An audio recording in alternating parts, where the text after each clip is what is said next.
3, 2, 1.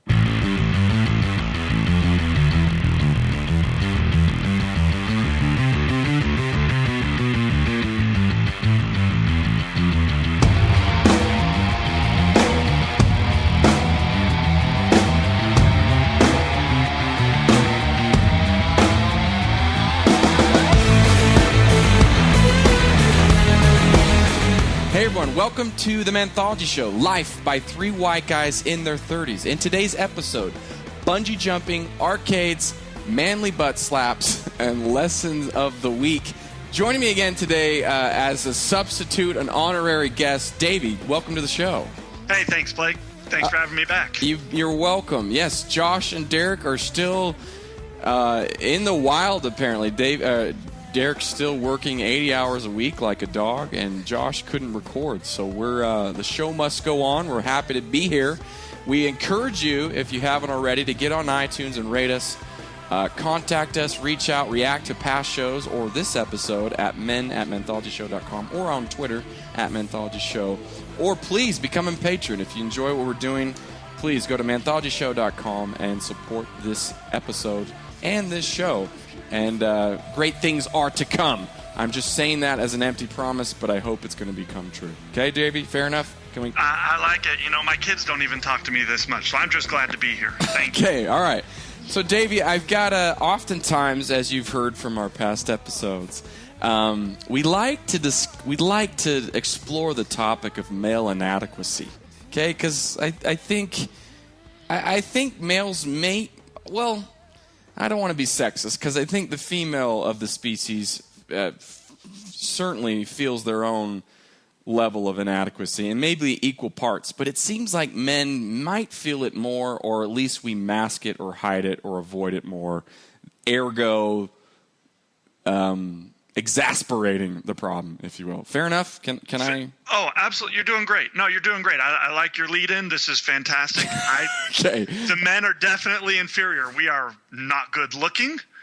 Have you ever met a man when he's still a child, a small boy? Yes. We're slower to potty train. We're slower to catch on to things. We're just dumb. Okay. And I think the only reason we ever succeed in life is because eventually the girls just get tired of it and let us think that we're doing better. I don't know when the transition comes, Blake, because I've met 5-year-old girls and 5-year-old boys, and boys are just so much dumber. Yeah. So I think deep down we know this, and that leads to perhaps more feelings of inadequacy than females. Now, we'll have to get the female side because there's two sides of every story, so maybe that's wrong, but that's at least how I feel to this point. Anywho. Well, I'll give you good money if you find a female who says, no, the men are the superior of the two sexes. Okay, fair enough.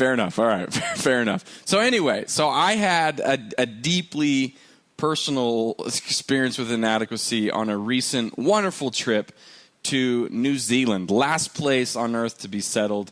It's a remarkably beautiful country. It's about the size of Colorado, Davey, but it is jam-packed with mountains, beaches, redwood forests, geysers, mini Yellowstone National Park. I mean, and hobbits and elves. Yeah, you got the Shire, you got Middle Earth. It is jam-packed with diverse scenery, and it's absolutely gorgeous. It's also the birthplace of bungee jumping. Did you know this, Davey? I did not know this. Okay, so we call them Kiwis. That's how they refer to themselves. I have no idea why they picked the name of a cute little bird to name themselves, but that's what they're known for. So the Kiwi people invented bungee about 30 years ago. So 80s, mid 80s, whatever. And they did it off this huge suspension bridge that drops 150 feet into this beautiful green river. It's like this picturesque, beautiful place. So I'm all stoked, and I'm like, I'm going to do this. I'm going to do bungee jumping at the birthplace of bungee in New Zealand at this bridge called, I'm going to butcher it, but Kawarau Bridge, I think. Kawarau Bridge. Whenever you're going to butcher something, never say it two different ways. Okay, okay. Say it the one way and just go with it. Okay, and just roll with it. So Kawarau, that's what we're going to say. Kawarau Bridge, okay? So I get there. I'm amped. Like, there's a vibe at this place, Davey, that I cannot describe. They have this great viewing area off the side of the cliff where you have this perfect view of people just plunging off this beautiful, picturesque bridge into this deep canyon with this beautiful green river. There's just this vibe of like, holy crap, people are crazy. Like, and I wanted to participate in that. Like, it's one of the best places to people watch I've ever been to. And I'm a big fan of people watching. And I was just sitting there. I was like, I got to do it. Let's go do it. So I go line up, and they don't even have these huge waivers in New Zealand. It's like this little tiny card that says, promise us that you don't have any of the below problems, and they start listing problems like fear of heights, stomach issues, whatever, epilepsy, I don't know, all these medical conditions. And then right there at the bottom, they ask, have you have any issues with your back? Do you have any back problems? So it's like, please sign your name here if you can answer no to all the above questions. Well, Davey, I don't know if I've shared this with you or the listeners, but I've had 2 back surgeries, okay? Oh. Yeah. No. Yes, 2 very invasive, horrible back surgeries. Long story short, I was born with an 80-year-old back, and it didn't manifest itself till late in my 20s. So I've had I'm good, I'm all healthy, everything good. But I'm looking at this question, I'm like, I can't say no to this question. Just lie so you can go participate in this incredible experience of jumping off this bridge with a giant rubber band tied to your feet. But I don't know. The little angel, I guess, on my right shoulder was like, no, tell them the truth and see what's going to happen.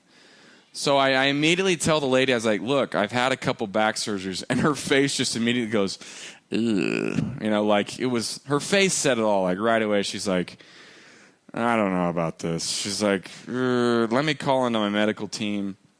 She calls up to the medical guy. As he's doing this, she had to wait for him. And I was like, look, I approved this with my doctor. I knew I was going to be coming here.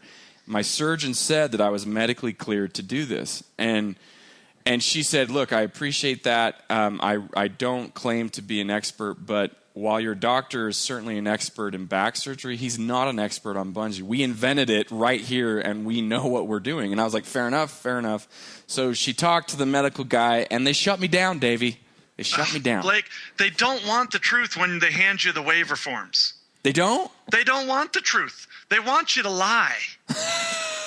Okay. They're saying, would you please lie on this form? Would you please lie and then sign that you're lying on this form? Okay. How much money did you pay them to not jump? Well, no, I didn't pay him any money. That's the thing. That's why they don't want the truth. Okay, well, okay, fair enough. That's fair. But after she told me this, like, I don't know about this. You're probably right, Davey. But she did say 100% of our injuries come from people not disclosing their previous injuries. And we don't want you to have a horrible experience and then take it on. I mean, I kind of sided with, I don't know about this case. I don't know if they really want you jumping. Because again, like, this wasn't this huge legal waiver that they wanted you to lie about. It was like a list of 10 things. They're like, this is not good to jump with these conditions. Yeah, so. But when you jump and you rebust your back, like what would happen with me, I have a compressed back from a sledding injury, and if I jumped, actually, I think it would fix my back. But if I jumped and got hurt, they just want to see me kind of limp away in pain. But I'm masking it because I don't want to say I got hurt by a bungee cord. No one wants to say they got hurt bungee jumping. So you would just lie? You would just lie, and then you just walk away, and you just kind of live with, hey, but I jumped. Well, I mean, whether that's true or not, Dave, and you do raise a valid point, and maybe that's the case. I tend to agree that this was a legitimate case of education here, where they were happy to not take my money for me not hobbling away. I will say this, though. In that moment, I felt incredibly inadequate, and it was. I haven't felt that low, hey man, you can't do it. You can't do what you want because you got a bum back. Deal with it. And it was really this case of I felt defeated, dude. I felt really defeated, and it sucked. It was just this sucky. I mean, let's be honest here.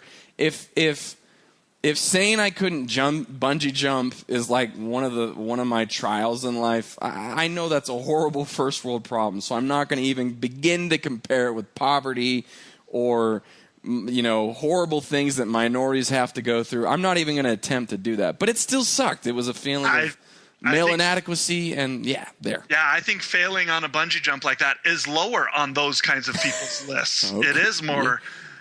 That's why I would carry a gun. That's why if I were going to go be an adventure person, I would conceal carry a gun on me all the time. Because if you were going to walk away all down, you just got rejected. Wouldn't it feel better to pull your gun out and shoot it up in the air like a Bruce Willis kind of moment? That's not so bad now. And then you can walk away. Okay, well, let me ask you, Davey, would have you taken the plunge? 150 feet. Well, I get a huge case of the old vertigos when I get up there on ledges and stuff. So I would have, because it makes me so mad to get vertigo. I jump bridges, cliffs. My only problem with the bungee cord is, with all the other things I'm jumping off of, I'm planning on landing, and it's really weird to say I'm going to bungee jump and I'm planning on not landing, right? Yeah. You're planning on not landing. That just doesn't make sense to me. So I've never jumped still. No. Well, if any listeners have jumped, if any of you have bungeed, please let us know about your experience. Would have my back been okay? I mean, I don't know. Please make us feel better about it. Yeah. Make us feel more inadequate. men@menthologyshow.com or tweet us at Manthology Show. Davey, we got today's talking point's a fun one. I'm pretty excited about. My kids every now and then. I don't know if you've ever been to, I believe they have it up in your area, the Nickelcades. Have you been to the Nickelcade? Oh, yeah, we've got the Nickelcades. Okay, I don't know if this is nationwide or global-wide phenomenon, but here in Utah, we have Nickelcades, and it's this great thing where you pay, it sounds better than it kind of is, because you got to pay like what, David, $2.50, $3 to get in the Nickelcade. Oh yeah, you got to slap down a couple of George Washingtons too. So there's a Nickelcade surcharge before you get to the so-called nickel games, and then a lot of the good games are how many nickels, Davey? They're like, I don't know, 4 nickels, So it's misleading. But it's still fun because it's pretty much the only arcades we have in town. So I took recently, my children to the Nickelcade, had a good time, but there was one thing that was missing, Davey. What's that? Okay, so I grew up with the arcades. I know you did too. The vibe, there's no newness. Do you remember the arcades when they had Mortal Kombat 2 was there, or the new Street Fighter, or I can't even remember all the new games, but arcades now lack that level of newness, next-gen graphics, if you will. And so on today's talking point, David, I want to discuss, you remember when arcades were awesome? Huh? I remember let me tell you about arcades and being awesome. Arcades today have nothing on the arcades, Blake, when we were younger. Do you remember we had an arcade where I grew up in California? There was one in each of the malls that were yeah. It's like, how many arcades were there? There was they were everywhere. Yeah, and if you wanted to go into the arcade, it had this dark entrance. Arcades were scary. When you got inside, the lights were dim. Whenever you walked by, you were like, am I brave enough today to ask Mom if I can go into the arcade? Because it was pretty sure if you went into the arcade, you were going to smoke a cigarette, get in some sort of arcade brawl fight. Somebody was going to steal your quarters. I mean, it was a scary experience just to say. What kind of arcades were you growing up with, man? I can't help. It was scary. What part of California did you grow up in? I don't want to say because I don't want to offend anybody on the show, but they were, you had to have kind of a set to just want to go into the arcade. You remember you had to line up your quarters on the arcade if you wanted to have the next game and you wanted to challenge somebody. And it was crazy. It was intense. It was insane. I mean, look at Terminator 2. Terminator 2 had an arcade scene where the Terminator's looking for John Connor. In the arcade? Oh, yeah. He's wasn't he shooting up the arcade? Yeah. Was he? The arcade was a place where trouble happened. If you were in there playing a game, you don't know if a Terminator's coming to look for you. And, today's kids, they throw down their $2 and walk in with a couple of nickels, turn the turnstile, and they walk around, and it's nothing. It's not scary. It's not intense. It's, they're playing the game saying, this is fun, Dad. And I'm like, but aren't you scared? I mean, I do agree with you there where they had the dimmed light. It was very dark, and that's no longer the case with the few remaining arcades that are still going by the wayside. And it makes me feel like it's probably guys like me and you or people that grew up with arcades that are the only ones keeping these remnant arcades in business, right? So as soon as we get to the senior living homes, arcades are probably going to fully go bust. Am I wrong? Do you think they'll have the arcades at our senior living homes? Maybe they will. I mean, maybe that's fair. That would make the senior living better, I'll say, or maybe not, because again, arcades today lack the newness that they did at their peak in the 80s and 90s. And they lack the dark scariness. That's a great guilty pleasure. Have you ever gone online and shopped buying your own arcade game to have? I have considered it. I've never pushed the buy button. Have you pushed the buy button? No, but I'm just confused how it only cost me $2 to get in, 3 nickels to play it, and yet they want $1,500 for the machine. Nostalgia. It makes no sense to me. It's the nostalgia surcharge. That's what they're doing there. Street Fighter 2. I found this one that I came close to buying that was only a few $100s, and it was this kind of little gimpy cabinet. So it wasn't the full cabinet, which is, that's one reason I didn't buy. But the thing I did like about it is you could install multiple games on it, and it would convert to a different machine. I like that kind of expansion pack, if you will, where you weren't just stuck with one game the whole time that you paid $1,500 for. So I agree with you there, Davey. But one of my dreams, there's this place. I mean, I'm sure there's a handful of arcades around the nation that try to emulate the 80s and 90s awesomeness of dark layers of glowing awesomeness, retro awesomeness. Well, yeah, that's where you're going to play Golden Axe. It's gotta be Golden Axe. Yeah. There's one, I can't remember the name. There's this one that I read about years ago that in Portland that is apparently legit, where it looks almost like the decor looks Tron-like, where they have neon lights. It's super dark. They got all the best games. It's this huge gallery of games. It's this place in Portland that's supposed to be legit, and I want to go. I want to go to Portland just for that arcade, just to try to relive the past a little. Maybe that's lame of me, but I want to try to channel my inner arcade awesomeness. Yet. I still want to do that. Have you ever been to a really cool arcade besides the lame nickelcades that we have, Davey? Not since my childhood. I've never seen one. But if you're saying it's in Portland, I'll drive, Blake. And I have got quarters. Maybe we can do a road trip to Portland and would you be allowed to do a show from the road, like a remote show? Oh, yeah. A dispatch from this awesome, cool, dark, Tron-like arcade from Portland. Oh, wait. Did you ever play in the arcade at Disneyland? No, they have an arcade there? They have an arcade at Disneyland in Tomorrowland. I'm not sure if it's still there, but one time I went to Disneyland with a friend, and his parents took us, and we accidentally, Blake, spent the entire day at Disneyland's arcade. It was that good of an arcade? Well, the Superman game was that. Okay, was this in the 90s though? I'm sure it's not there. This has to be like 1990. Oh yeah, I doubt it's there. I mean, we'll look it up, but I doubt it's there. Disneyland had an arcade. It was, and it's not the Nickelcade on Main Street. I'm talking. It had the arcade of Tomorrow in Tomorrowland. It was something to see. Yeah. I saw too much of it. Sounds delicious. Just sounds delicious. If any listeners out there got any good arcade experiences or know of any arcades that are still dang good, minus their newness, send us an email or tweet us. Let us know. We'll follow up on an upcoming show with it. Davey, as you know, we're in full swing here in old America with the football season. And there's going to be a plethora of butt slapping going on amongst players and coaches. Okay, we can only hope.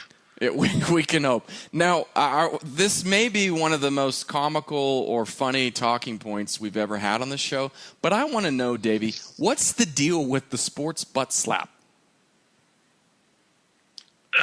Well, Blake. I mean, it just seems like this I'm not for or against it. I just love that, an industry that used to be very homophobic, this seemed to be the anomaly where it was accepted, and it has continued into this age. Now, international listeners, I know we have several in the UK and Australia, may have not been exposed or see this, and I'm pretty damn sure it's not in what we call soccer. I don't think it's a part of soccer or volleyball or even basketball.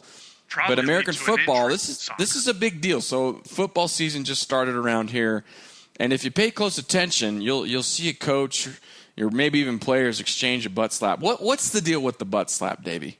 Well, let me tell you, Blake, there's a couple of things about this.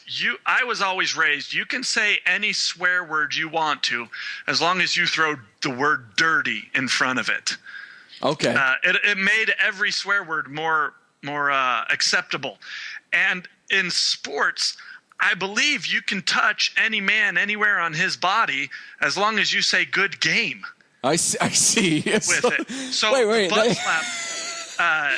My only rule, the butt slap is, we don't hug. When the gymnast gets off the floor and she does her routine, she gets out there and she hugs all of her friends. They've got glitter on their eyes and it's flying in the air, and their fingers are all waving at different speeds and patterns.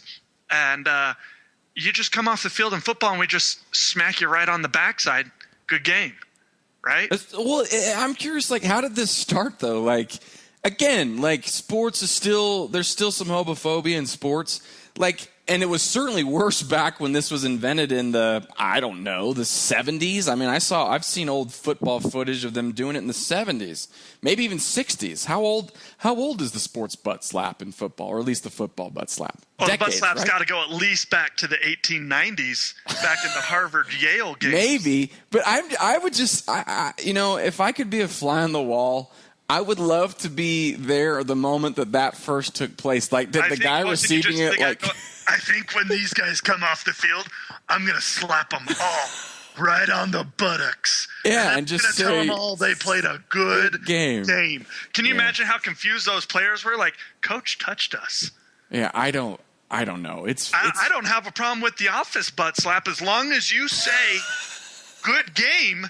Good game today. I've slapped some people pretty hard on the butt after, we have some sort of work matchup, whether it's a fantasy football post game something or a poker night, and you slap somebody on the butt and they turn like they're about to smack you right in the face. But if you notice the change in expression as soon as you say good game, it just changes. All right. Well, that's the only time my butt is not off limits is for a good game celebration. I don't think it's as prevalent as it was when I played football. Would you agree? Is it on the decline? Is the football butt slap on the decline? Well, it better not be, and I'm on high alert now that you've asked me that question. I think this Saturday I'm going to head over to Little League football fields and make sure there's enough. There won't be any trouble if you do that at all. I'll probably call the cops in advance to let them know. There will be a 30-something-year-old man out there on the field making sure butts are being slapped. This could get me in a lot of trouble, Blake, but I am very pro the butt slap. As long as you say good game, right? Yeah, I don't want to see football players. Yeah, but Davey, you got to be a coach or a player. You can't just be some strange man. See, there's rules. There's rules, and it's just fascinating. So be on lookout for the butt slap. Let us know if you spot any butt slaps in American football, because they'll be going down. Oftentimes they take place off camera, which makes it sound even more disturbing. But anyway, that's what that is. When you sit and talk about it, Blake, it sounds horrible. It does. Yeah, it does. So maybe we'll delete this entire section. It's weird. So I'm very ashamed of myself now for Davey, we want to end on a parting shot. And I read this recent story on Quora. Again, big fan of Quora. Longtime listeners know I mention it every other show. So sorry again. It's just such a great source of inspiration for this here host. Davey, why don't you share with us what this man said every man should learn today? And we want to end with this point. Well, basically in his article, he says what are the 5 most important things for a man to learn in life. And one of his big point that he wants to put out is every man should learn how incredibly lucky he is to be alive right now. So he talks about Hey, you're reading my article. You speak English. You've survived infancy. It's amazing. You have the internet. It's amazing you can even read my article. But then he goes on to talk about, in the past, what was it? 1 in every 17 men ever lived long enough to have children. Yeah. We live in one of the most peaceful times in history. You're least likely to be drafted into war. Being a man, you have all of these responsibilities.